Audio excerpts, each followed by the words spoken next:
Bien, voy a comenzar por dar dos avisos y recuérdenme por favor repetir estos avisos por si hay algún compañero todavía por entrar. Me parece que sí. El primer aviso es que el día de mañana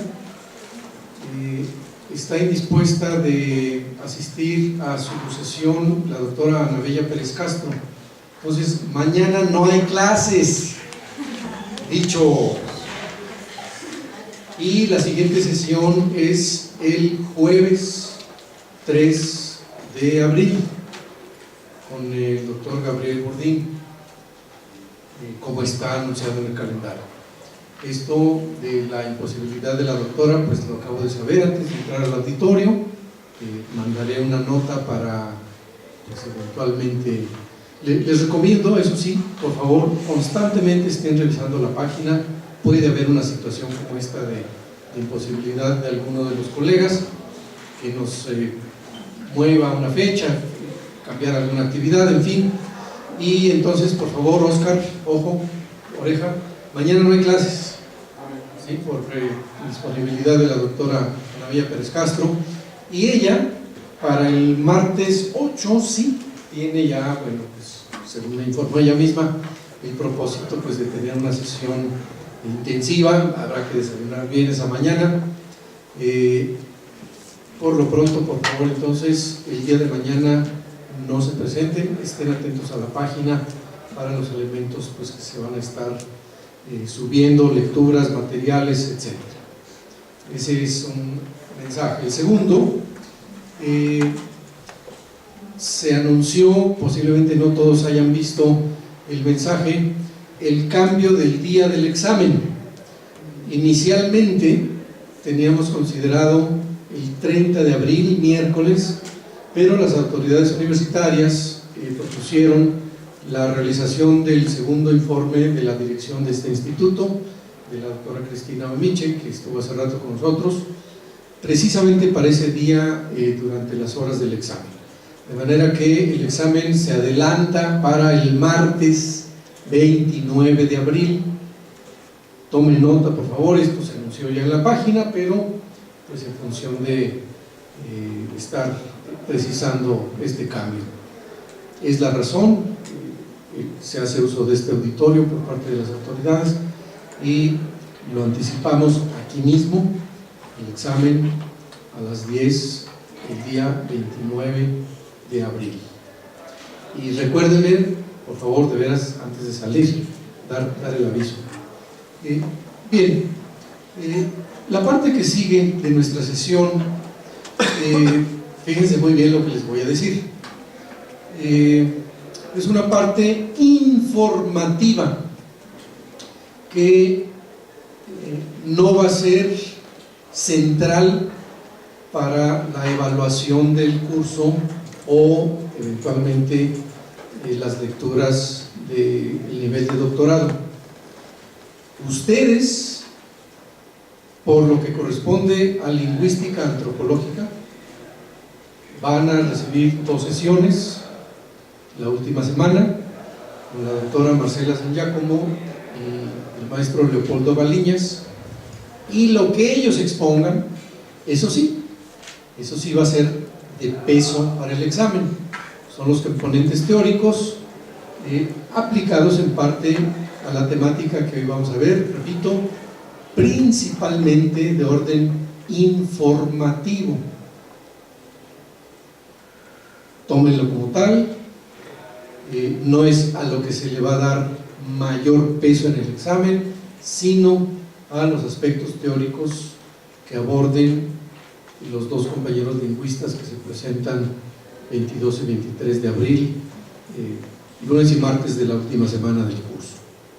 Considérenlo, señores que están llevando el proceso a distancia, y ustedes aquí también, por favor. Y pues comienzo la exposición.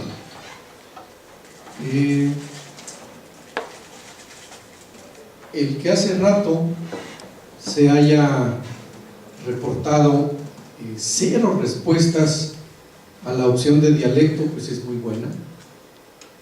Realmente, hace poco no teníamos ese comportamiento Y brevemente, esto pues, se podrá subir a la página, en fin, brevemente vamos a ver entonces una panorámica de la diversidad de las lenguas de México con algunos aspectos relativos a el estatuto jurídico de estas lenguas, algunos comentarios de orden académico, no tanto teóricos, sino aspectos aplicativos, sociales, socioculturales, y bueno, inicio la exposición.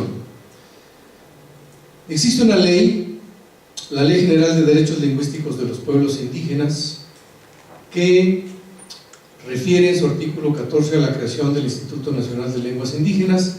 Esta presentación es esencialmente un material producido por el Instituto Nacional de Lenguas Indígenas y que consideramos de interés exponerlo en este contexto. En sus tiempos de inicio, el Instituto arranca con estas 4 preguntas sobre las lenguas indígenas: cuáles son, cómo están, y ahí le falta el signo de la pregunta, por cierto, y cómo atenderlas.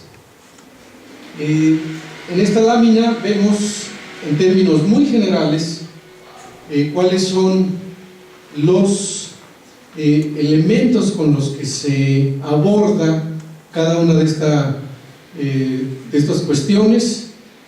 La catalogación encaminada a definir el campo de acción como respuesta y estrategia a atender cuáles son esas lenguas indígenas, cómo son, la descripción lingüística dirigida no al aspecto solamente del conocimiento de las propiedades fonológicas, morfosintácticas de las lenguas, sino hacia la normalización de estas lenguas. ¿Cómo están? Aquí hay un juego de palabras, ¿verdad? Sociolingüisticación, pues va por estudios sociolingüísticos emprendidos para sistematizar y actualizar estudios de vitalidad, entre otros, y la intervención o participación para atender y planear, puede ser mejor palabra, la planeación lingüística, para deliberar cómo atender a las lenguas, proyectada esta intervención o planeación hacia la construcción de políticas públicas y la planeación propiamente dicha. En la propia ley se establecen elementos a partir de los cuales el Instituto debe de realizar un catálogo de lenguas en cumplimiento al mandato del artículo 20 que ustedes están leyendo. El Consejo hará el catálogo y el catálogo se publicará en el Diario Oficial de la Federación, y empiezan ciertas reflexiones por parte de nosotros en esta exposición. A poco antes del INALI no había un catálogo de lenguas en este país. Esta Universidad Nacional no tiene, con anterioridad a la creación del Instituto Nacional de Lenguas Indígenas o a la emisión de la ley en el año 2003, no tiene un catálogo, no hay. El censo se levanta sobre un catálogo, ¿no es cierto? El Instituto Nacional de Antropología e Historia, antecedentes, sí los hay, desde luego, aquí están. Antecedente legal, no lo hay. No tenemos, antes de esta ley, de hace 11 años, una disposición por la cual se mandate a una institución pública la elaboración de un catálogo de las lenguas. Los antecedentes gubernamentales, en efecto, los censos y los conteos de población son antecedentes de aplicación gubernamental de catálogos de lenguas. Y por supuesto, los antecedentes académicos pues inician en el siglo XVIII,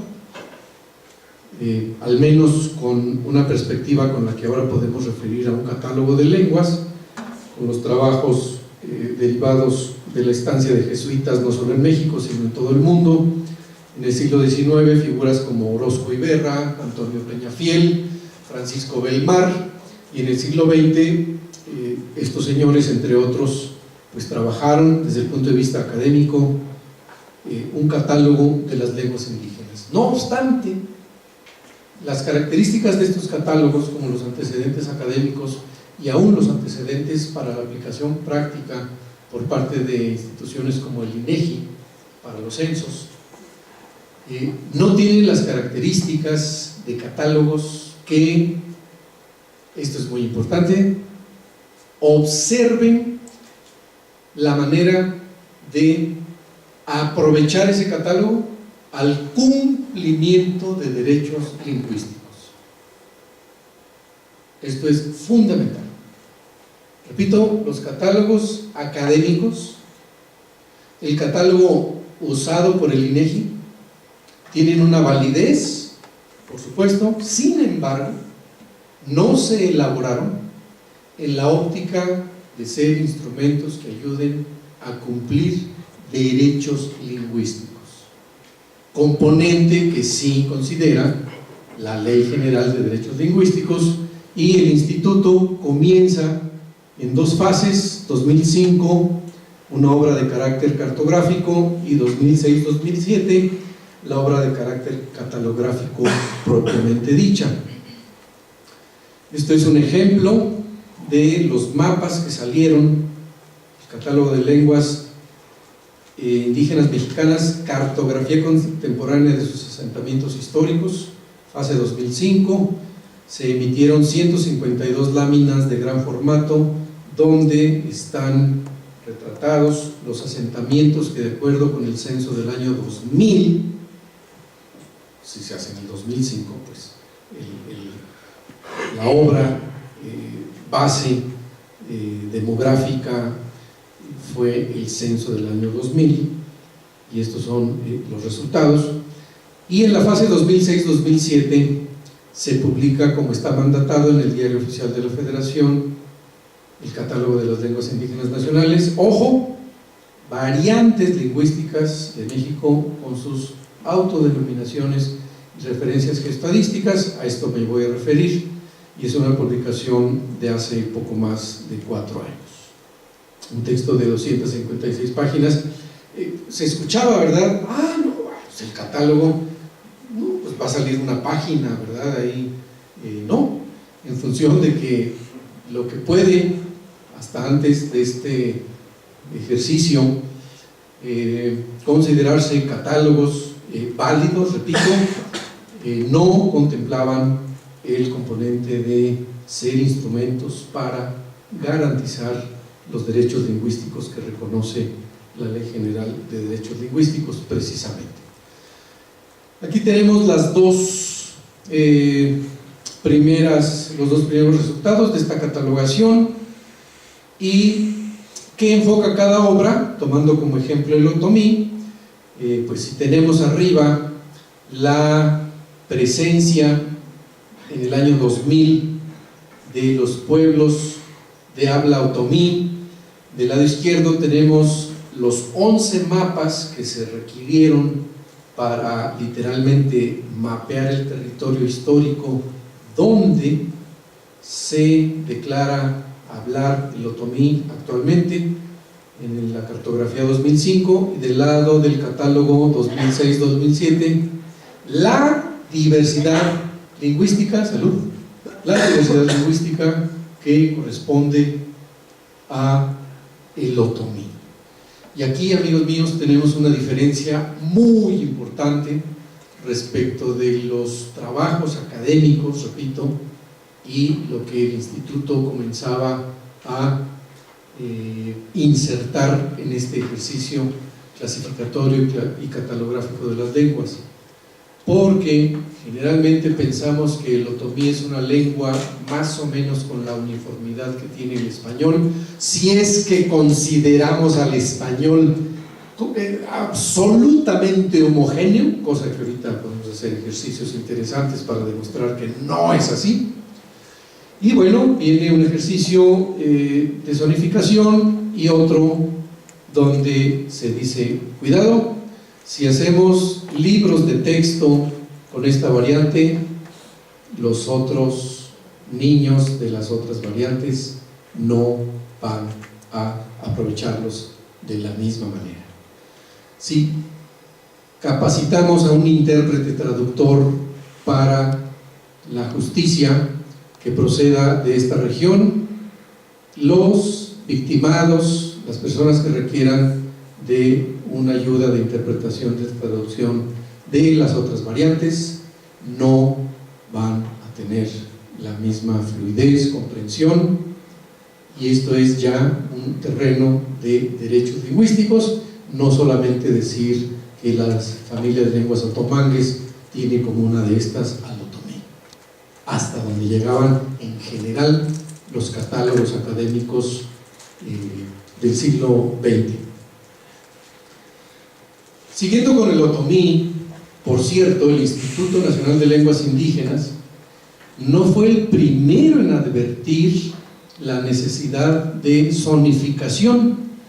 Esta cartilla para monolingües de otomí del 47, a ver qué presidente ya estaba, vean, aclara que se trata de un material para los monolingües de la zona otomí del Valle del Mezquital Hidalgo y parte del estado de Querétaro. No es ni siquiera todo Hidalgo, ni es ni siquiera todo el estado de Querétaro. Y claro, aquí faltan Veracruz, Tlaxcala, Puebla, etc.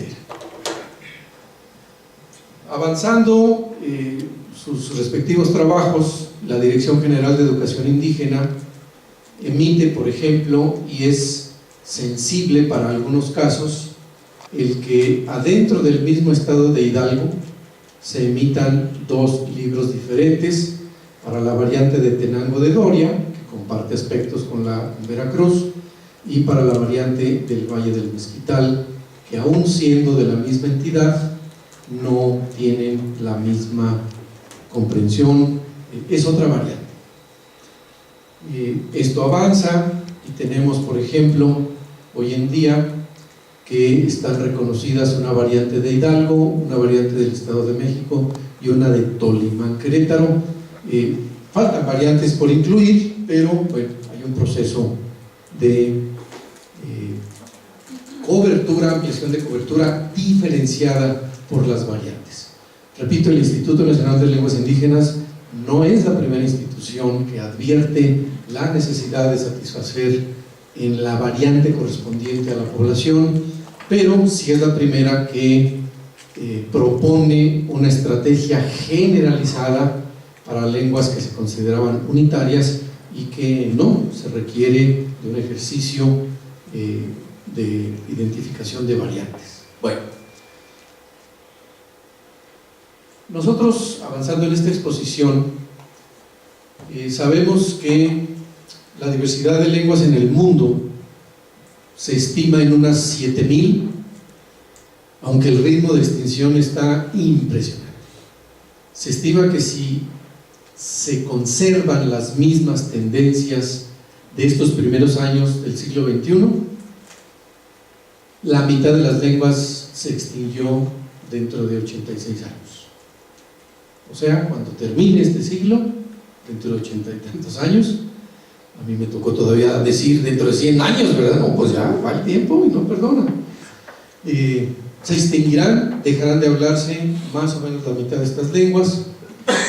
Aquí están unas tablas, ¿verdad?, donde se nos muestra que el 96% de esas lenguas lo hablamos, humildemente me permito incluir, 4% de la población, en tanto que 4% de las lenguas, donde están el inglés, el español, varias lenguas chinas, etcétera, lo hablamos, aquí también me incluyo, ya por derecho materno, 96% de las personas. Vean la desproporción, pues absolutamente, ¿no? Por continente, esto está relativamente actualizado en la última edición 2006, creo, de este libro, de esta obra, y tenemos por continente, pues en Asia, concentradas la mayoría de la diversidad de lenguas, viene África, viene Oceanía, América en cuarto lugar respecto de estos 4 grandes bloques geopolíticos, y Europa, pues el más pequeño, con el número también inferior en diversidad de lenguas vivas por continente. Aquí surgen otras preguntas, estimados aspirantes. Ustedes mediten en lo que significa una familia lingüística, ya no una lengua diferente a otra, sino una familia de lenguas diferente de otra familia de lenguas. Y en ese grado de diversidad, el continente americano concentra 2/3 partes de la diversidad a nivel familias lingüísticas. Más o menos están reconocidas unas 100 en el mundo. Hay casos difíciles, ¿verdad? Y 60 y tantas son nativas del continente americano. Junten a todas las familias de lenguas, no las lenguas en particular, sino las familias de África, de Oceanía, de Asia y de Europa, y son la tercera parte, son una tercera parte de las 2/3 partes que complementan y se encuentran en América. Siguiendo con la contabilidad por lenguas,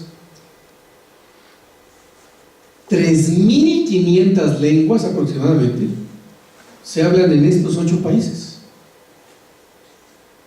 La mitad del total de lenguas del mundo, desde el punto de vista geopolítico, se habla, entre otros, en México. Y son unos 10 países, digamos. Vamos a redondearle.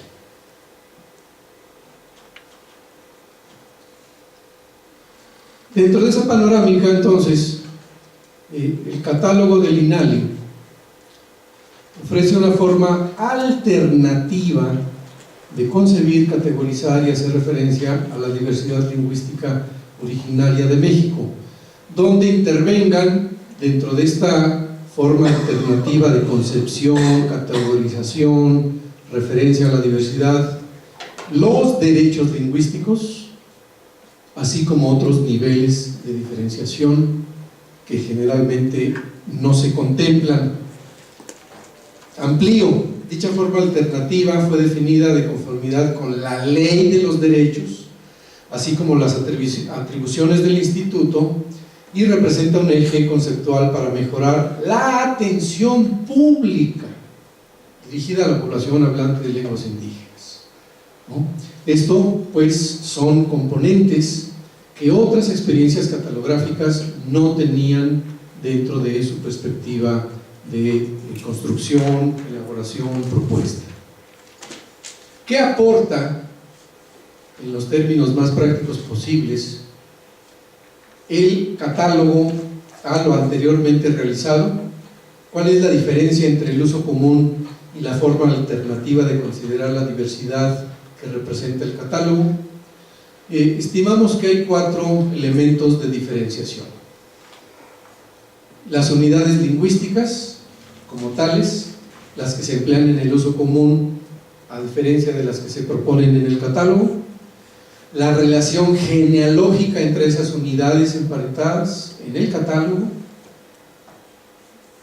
la nomenclatura de esas unidades y el deslinde que se hace de la relación entre pueblos y lenguas propuesto en el catálogo.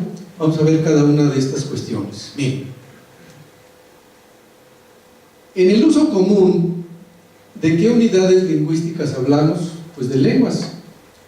El catálogo tiene 3 unidades que son las variantes, las agrupaciones y las familias lingüísticas, dispuestas aquí de un grado de menor a mayor inclusión. Es decir, tenemos como categoría relacional más inclusiva las familias de lenguas. Estas familias de lengua están integradas por agrupaciones lingüísticas, otro tipo de unidad, y la tercera unidad lingüística es la de las variantes, que se derivan de estas agrupaciones. En el uso común usamos lengua, en el mejor de los casos, si no es que todavía se asoma la palabra dialecto en el sentido despectivo, y hagamos una prueba aquí dentro de la universidad y donde guste, y sacamos estadísticas y las platicamos, ¿no?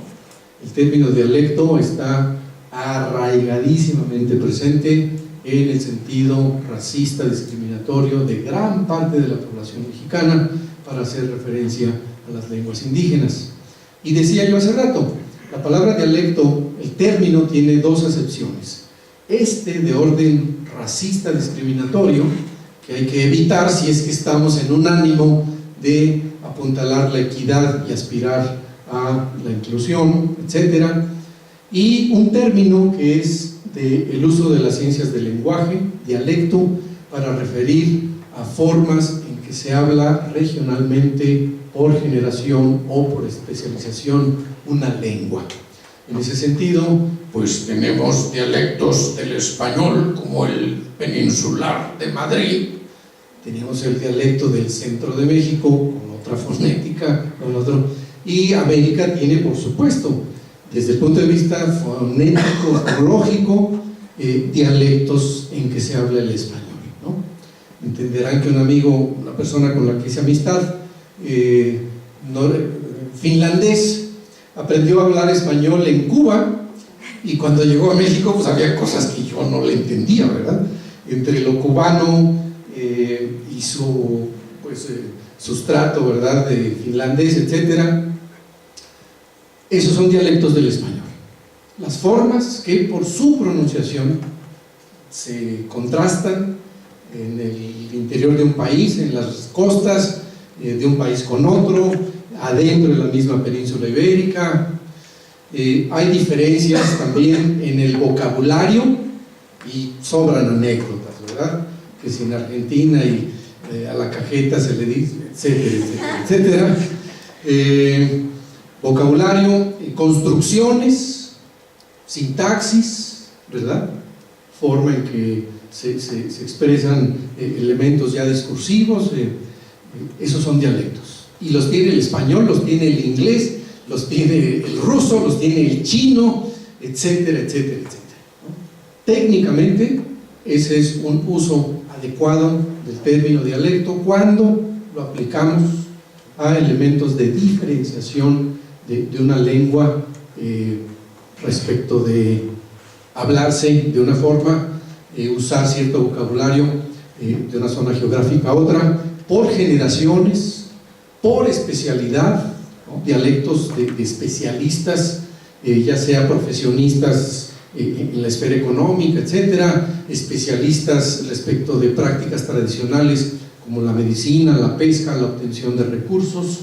Sí, el vocabulario que pues se queda uno oyendo a campesinos o oyendo a ingenieros, pues sí, son elementos de variación que podrían, ¿verdad?, referirse como dialectos del español respecto de zonas geográficas diferentes, generaciones, grados de profesionalización, especialización de los hablantes, ¿no? Nivel social, un conjunto de elementos, ¿no? Pues eso no aparece en el lenguaje común. Decía que usamos lengua en el mejor de los casos, y obviamente adentro de lengua no se reconoce la diversidad lingüística interna a esta unidad. Incluso cuando aprendemos alemán, cuando nos proponemos, tenemos la idea de aprender chino o italiano, a ese nivel no estamos reconociendo las variantes que efectivamente estas lenguas tienen en su interior. A mí no me lo crean, entre nosotros hay aspirantes italianos, consúltenles respecto de la diversidad del italiano adentro de la región de Italia, Alemania, y claro, hay una tendencia a homogenizar formas regionales de habla. No todos los gobiernos están impulsando la defensa y los derechos de las lenguas y las formas particulares, que a veces ya no son variaciones dialectales de que cambia una palabra, sino que no hay comprensión entre uno y otro, ¿no? repito, no me lo crean a mí, consulten a nivel calle si tienen amigos italianos, como los ejemplos más inmediatos, o por supuesto en la literatura especializada. De manera que si decimos lenguas, pues no, en el sentido común no tenemos expresa el reconocimiento de una diversidad interna, y además no se consideran criterios de genealogía ni de sociolingüística en la emisión de esta terminología popular cotidiana. Pues no, ningún término cotidiano tiene estas preocupaciones. Sin embargo, el catálogo sí se propone hacer explícita la diversidad en su terminología y también proponerla a partir de considerar estos criterios genealógicos y sociológicos. Otra de las diferencias se basa en